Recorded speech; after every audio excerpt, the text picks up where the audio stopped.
Welcome to the Invest with Clarity podcast, where you will learn how success in investing, as in life, is the result of absolute clarity.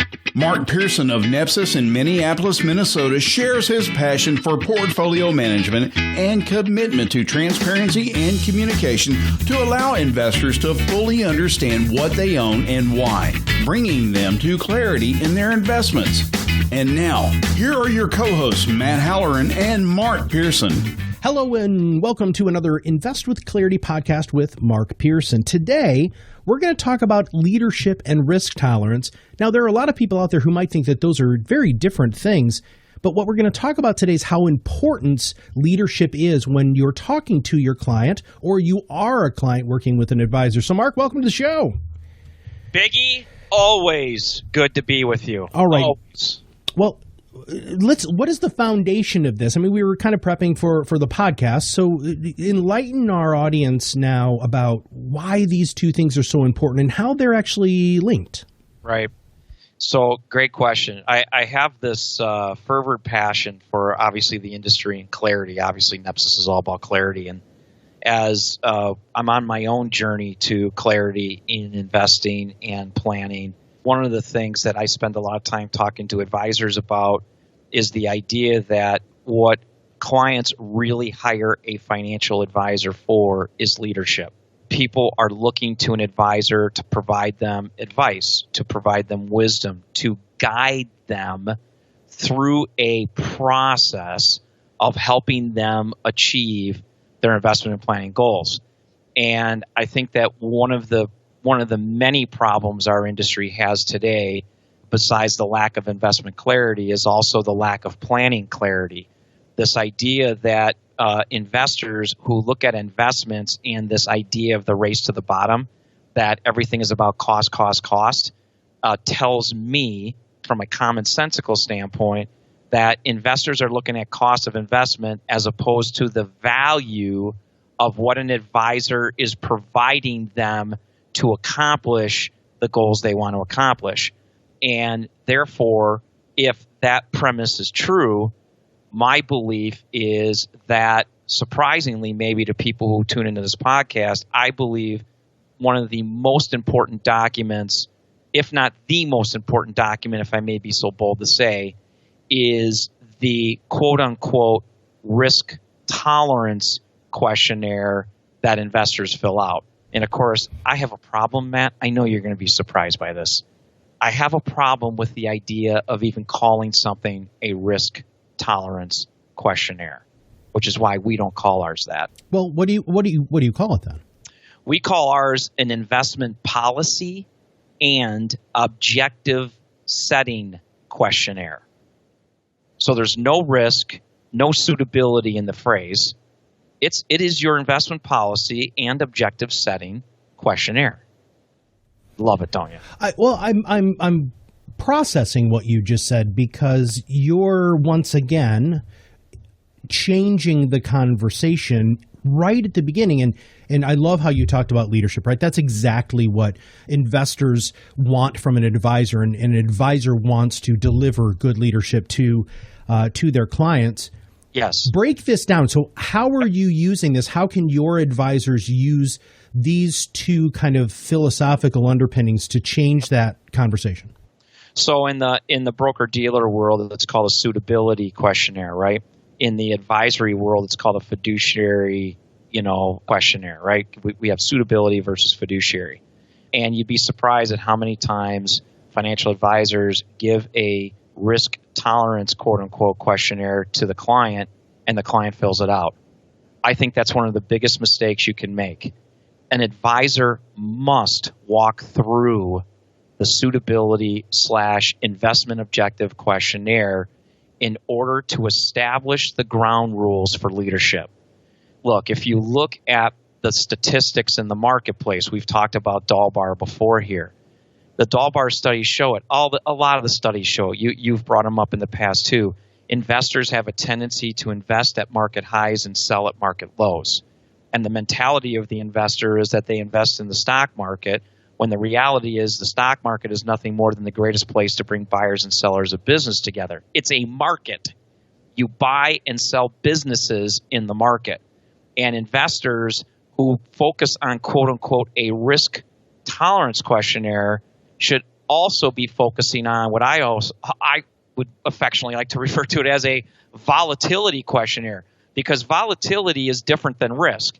But our industry has combined the two together, and it convolutes the conversation for the investor, because the investor thinks they're a quote unquote long-term investor. And of course, you know, Matt, long-term is a minimum 7 to 10 years and then beyond. But why is it today, as of 2017 or 16, the average holding period of a mutual fund is like 4 years? Equity mutual fund, 4 years. The average holding period is 8 months for an individual stock. Yet we all go fill out investment objective questionnaires, risk tolerance questionnaires, and clearly there's a disconnect in that questionnaire to what the investor is actually doing. So I'll say this and I'll take a break. Number one, there must be a disconnect in how the investor is filling out the questionnaire, i.e. the advisor is leading that investor. Or number two, the investor doesn't have an idea or they're lying about what their true tolerance for risk and volatility is. Yeah, well, you just opened up two big cans of worms for me there, brother. Okay, so number one, you know, the last time I have a friend of mine who's an advisor in Georgia, and he said, Matt, I want you to take a look at this risk tolerance questionnaire. And so I filled it out, and he said, he came back to me and he said, wow, you're that conservative? And I was like, the questions were leading. Like they were leading questions on a risk tolerance questionnaire. So there's number one. And there was no interaction, right? He didn't walk me through it. Right. From a leadership perspective, now I'm not his client and I understand that. But mistake number one, though, a lot of advisors do that. But I took it again a week or two later and my risk tolerance changed. It's because we have to understand that behavioral component, exactly what you just talked about, Mark, right? That is huge. Now, you said something, so I'm just going to agree with you there, and then I'm not going to pick on you about that. But I'm going to go back to this other thing, which is you just said something that doesn't make sense in our current industry environment, which is how is risk and volatility different? You just said they're different, but that's not what the media talks about. In fact, they use risk and volatility in the same flippant statement. Correct. Break that down for us. Well, here's why. I think it's simple. I think it's common sense. Isn't it ironic that we fill out a risk tolerance questionnaire to get an understanding of what our investment objectives are and what our risk tolerance is, right? And the industry says that volatility is risk. But if you're a long-term investor, right, how can volatility be risk? If you're a short-term investor, how can volatility be risk? If you've done the right job filling out the investment policy questionnaire, because if you are a more conservative investor and you filled out your investment policy and objective setting questionnaire correctly, then the volatility shouldn't bother you because the investment objectives tied to that volatility has zilcho to do with, right? Yep. That's common sense. So therefore, you can't put risk and volatility in the same sentence. Look, risk is, more importantly, not achieving your planning goals, your investment goals. That's risk number one. Risk number two is not knowing what you own and why you own it. Why? Because risk number three is you don't know where the potential true risk is in your portfolio that could actually inhibit you from accomplishing what your investment and planning goals are in the first place. So it is absolutely incorrect to put volatility and risk in the same sentence. Now, no guarantees, Matt, but the fact of the matter is that historically, every time as a matter of fact in history, that we've had a crash or correction, the quote-unquote markets, and more importantly, high-quality businesses have not only come back to the previous highs they had before that crash or correction, but the value of those businesses actually went higher over time. Case in point, MasterCard, 2008 financial crisis. Stock goes from 300 to, I believe it went down to about 200. I think it was 200 or 180, somewhere in there. It may have been even 150. Doesn't matter. Here's my point. 10 years later, that stock's at $220 a share. oh, by the way, let me explain, there's a 10-for-1 stock split in there. So a stock goes from 300, I don't care if it went to 200 or 150, it's irrelevant. It's back to 220 after a 10-for-1 split. So in other words, it went from 30 to 20 or 30 to 15. I don't remember the exact number, but it's now at 220. Mm-hmm. I mean, I can give you story after story of well-run great businesses that during corrections, stock prices move down. Apple's the greatest example of it all, going from a penny stock to 100 back to a penny stock to one of the largest companies in the U.S. stock market over time. It's the Jeremy Siegel theory, time in a stock, not timing a stock. So I don't want to get too off track here. But bottom line is volatility should be argued, as Warren Buffett says, as opportunity. Volatility is your friend. It creates the opportunity to take advantage of buying something on sale. Risk is different. Risk is the three things I just mentioned, right? So how can you say risk and volatility in the same sentence? My argument is you cannot. How do you then train your team, your advisors, and how can we change? How do you do that from a systematic standpoint? Because one of the great things about Nepsis, and we've talked about this before, we had Chuck on, and we've talked about your processes in the past, but you have structured processes for this. Yes. Walk us through a little bit about the process. Maybe like, I can pretend to be a client, and if you don't need that, you can just explain. But I'd really like to understand this more. Yeah. So, no, I appreciate that. We do. We tell our investors, this is one of the reasons why we don't publish returns. And this is one of the reasons why we don't use benchmarks, because the benchmark is the investor's investment and planning goals. That's the benchmark. Okay. Are we on track to have the kind of financial future we want to have? That's the number one benchmark. The number two benchmark is, are my investments doing the best they can? Which, of course, is not the idea of the best rate of return, because I've never met an investor yet who can actually explain to me the true risk of their portfolio and the respective rate of return they're getting, right? Alpha. So let's not get into the CFA stuff.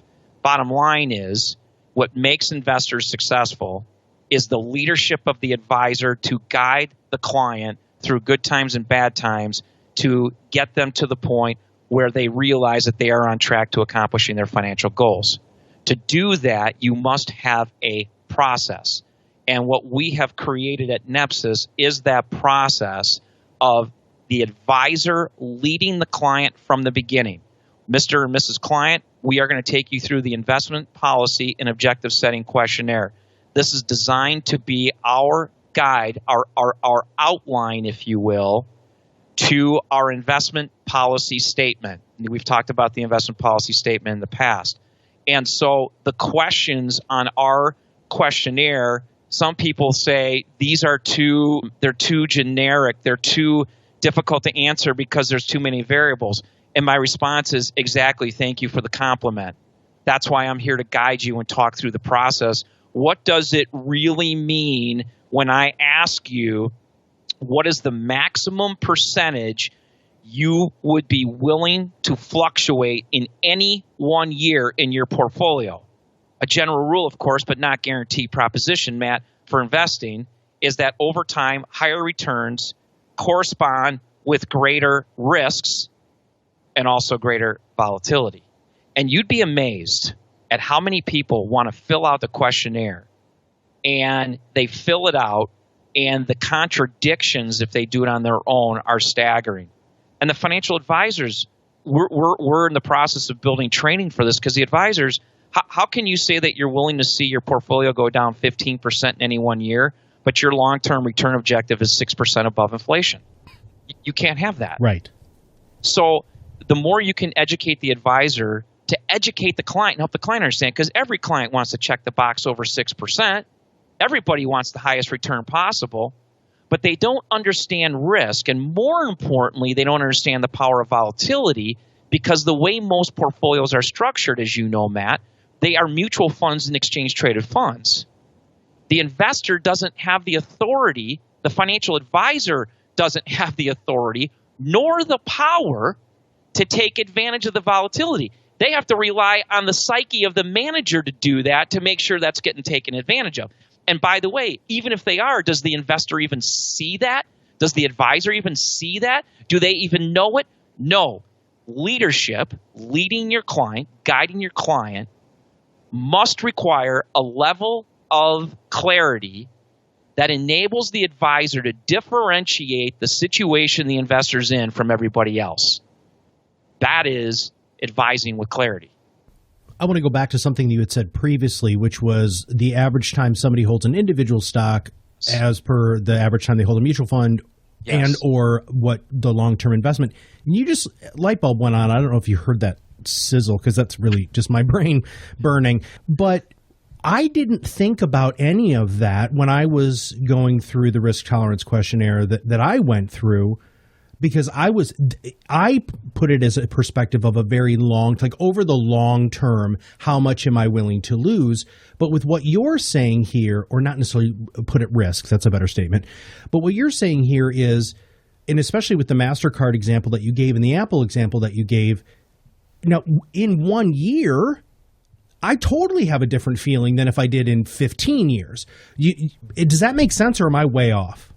Well, look, no, but here's the problem. Okay.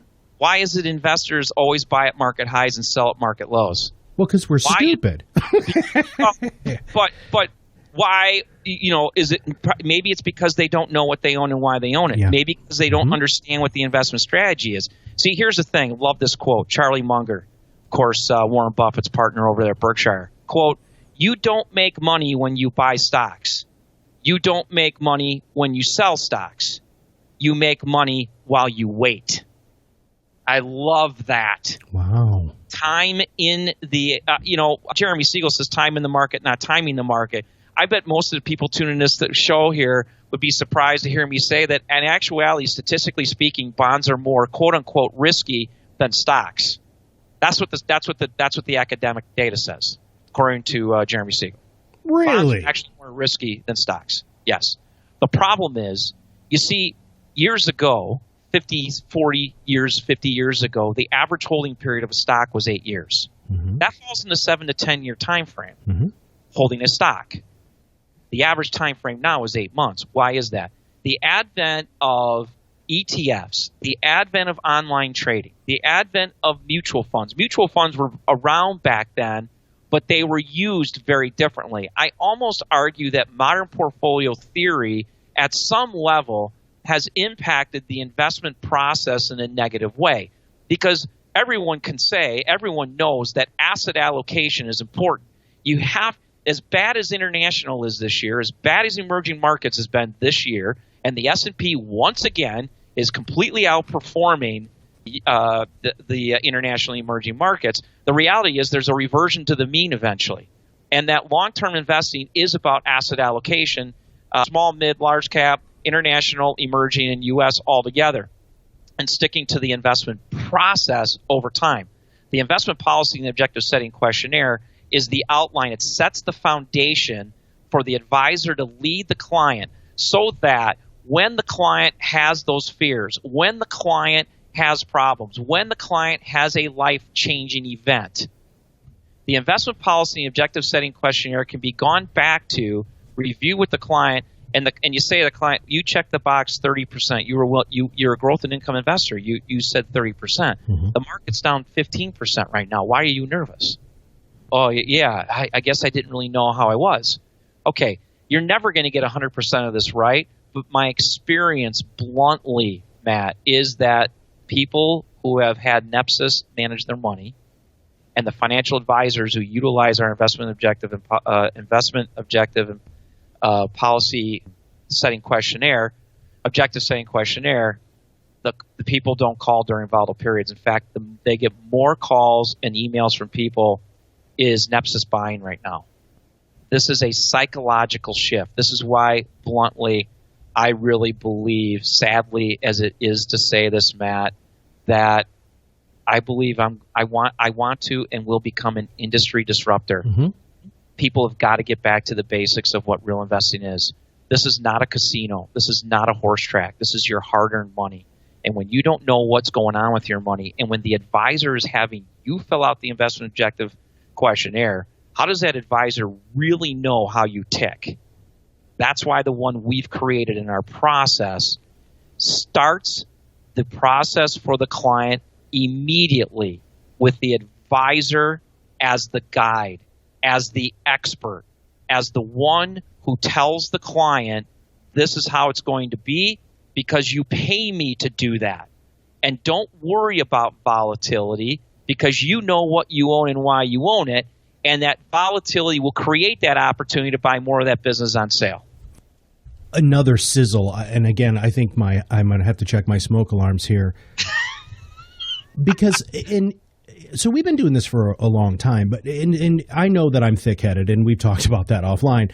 But when it comes to market volatility, that doesn't necessarily mean that the companies that you know why you own them are experiencing the same level of volatility. Is that fair? Yes and no. So there you're getting more into correlation factors, historical movements of stocks versus the market. Okay. It depends on the allocation in the portfolio. Okay. Typically, growth stocks are more volatile than the market. Conservative stocks are less volatile.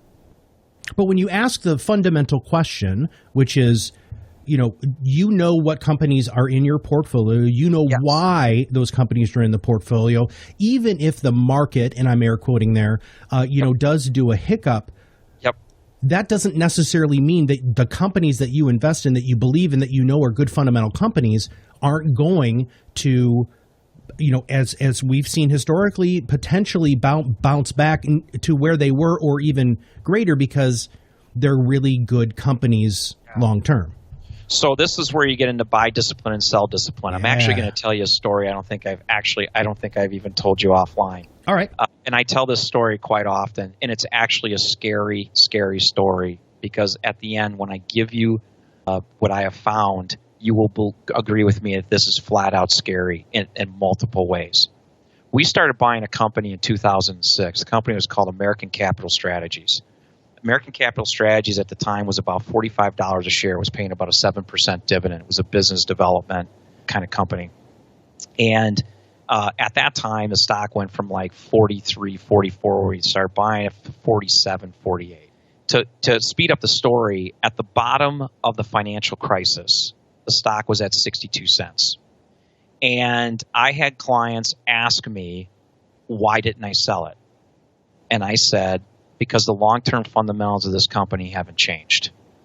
And they said, yeah, but the stock went from 45 to 62 cents. I said, yeah. And they said, well, why don't you sell it and buy it back? Well, if I had a crystal ball, number one, I wouldn't be here talking to you. No offense. But number two, you don't know when a stock's going to be done bottoming. It's time in a stock, not timing a stock. And remember, if you're a long-term investor in a stock, it's 7 to 10 years minimum, right? So I've only owned the stock for 2 years. The buy discipline, the sell discipline were still in place. The long-term fundamentals, man, of this company hadn't changed. So to speed up the story here, what happened was in 2009, we started buying it back at $2 a share. We didn't start buying at the bottom. You can't time it. But as the market, the economy, more importantly, was improving, we started buying at $2. At $5, they did a $1 dividend at $5 in stock. Okay, so 20% dividend at $5. Okay, here's where it gets scary. In 2014, I sold that stock for $15 a share. Okay, here's what should blow you away, and it's sad. The clients who owned that stock from the beginning at $45 to the point we sold it at $15, the worst rate of return was a minimum of 10% per year. 10%. The problem is most investors cannot correlate how they made money buying it at 45 and selling it at 15. They have no idea how they made the money. How do you make money doing that? That's impossible. People do not fundamentally understand the power of averaging your cost. Now, when the stock went from $45 to 62 cents and people were complaining, I would respond to them by saying, let me ask you this. This is during the financial crisis, of course, right? What impact has that stock going from 45 to 62 cents had on your portfolio? What do you mean? I said, well, what percentage has it impacted negatively your portfolio? Not one person knew. So the lesson to learn from that, Matt, is that it is the emotional predisposition of the investor to look at a number and react to that, as opposed to reacting to the process because that number was 2 percentage points. Now, 2 percentage points in the grand scheme of things of long-term investing, if a stock has a negative impact of 2%, that's pittance. I've had stocks do a lot worse than that. But they saw the dollar value from 45 to 62 cents. They didn't see the continually buying the stock back. And over 7 years of owning that stock, 7 to 8 years, they averaged over, worst case scenario, 10% per year. Now, if I go to you, man, and say, hey, would you be happy with 10% per year on a stock or own it for 7 to 10 years? Of course you would.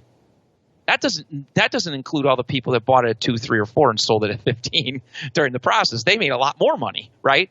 But the fact of the matter is that investors, Matt, cannot correlate and understand buying something at 45, selling it at 15, and making money. They cannot correlate the emotion of watching something go from 45 to 62 cents and looking at it from a big picture as opposed to just looking at it singularly. This is the power of knowing what you own and why you own it. This is the power of flexibility. This is the power of transparency. And it starts with the advisor leading the client in the investment objective setting questionnaire. And with that, Mark, I think we will wrap up today's podcast. You got it, boss. All right. Well, if this didn't open your eyes, and if all of you listeners didn't hear the wonderful sizzling or smell the burning of my brain as Mark was really opening my eyes and just all of these light bulbs continue to go on. When you're listening to the Invest with Clarity podcast and understand truly what Nepsis does from a clarity perspective, it does open up your mind. It opens your eyes and allows you to really take a look at what's going on. And you have to ask yourself the question, is my advisor being a leader? Is my advisor able to communicate what I own and why I own it?